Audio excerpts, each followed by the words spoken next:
It's Gamecube Index, and I had no idea you could milk a cat. Wait, no, wrong De Niro movie. Yeah.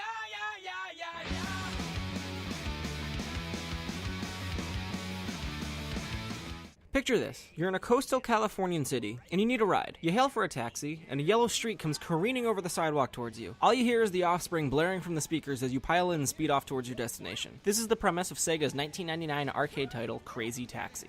Sega's second entry on the GameCube was again a port of one of their most popular arcade titles, and like Super Monkey Ball before it, Crazy Taxi still gives you the feeling that you should be playing a quarter at a time, with short rounds that task you with delivering customers to various goal points around the city as fast as you can. You earn money based on a number of factors, such as distance traveled, speed, stunts performed, and can even earn additional cash by performing near misses with other vehicles. There's nothing to spend the money on, they're just placeholders for points, and you have your pick of 4 taxi drivers: Axel, BD Joe, Gina, and Travis Gus. Gus is the 4th one. One of the key things that helps the game's sense of urgency, aside from the large countdown timers, is the soundtrack. Comprised entirely of The Offspring and Bad Religion, the fast beats blaring in the background kept my heart rate up and definitely made me feel like I shouldn't stop. As a pretty big punk fan, the soundtrack was one of my favorite things to revisit. Now, it might not be fair to compare Crazy Taxi to Super Monkey Ball, but they feel very similar. Sure, one is a puzzle game starring adorable monkeys, and another is a cranked up speed chase through totally not San Francisco, but they have a similar setup: loose controls, fast pacing, lots of color, and product placement. When I revisited Super Monkey Ball, I was surprised about how bold the dull banana product placement was, but Crazy Taxi went all out. KFC and Pizza Hut are the forerunners when it comes to real-life brands popping up the most often on the map, and as someone who lives nearly an hour from the closest Pizza Hut, this was a tough game to play emotionally. Crazy Taxi on the GameCube was a fine port if you never played Crazy Taxi before, but it didn't do anything new or exciting with the system. The graphics were on par with the Nintendo 64 at best, and the extra modes included for the console release were not exciting enough to be anything more than minute-long distractions. That being said, the city map is gigantic, and a lot of fun can be had setting the clock at 10 minutes and driving around the sprawling cityscape. Since its release on the GameCube, Crazy Taxi has been given the Super Monkey Ball treatment and been released for Microsoft Windows, PlayStation Network, Xbox Live Arcade, on Live, iOS, and Android. As such, there is little reason to ever return to the GameCube entry, unless you have a small video project that consumes your life. Looking back, Crazy Taxi was another good port of a popular Sega arcade game,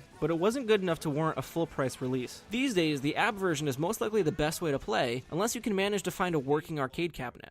That's it for this episode of GameCube Index. Thanks for watching, I hope you enjoyed it. If you did, please subscribe for more videos from the GameCube library, and feel free to send me your feedback, or follow me on Twitter at Jeff Girardin. Tune in on Twitch as well, where I stream the capture process while making the next videos. Tune in next time, when we finally get our Monster Energy endorsement and Dave Mirra Freestyle BMX 2.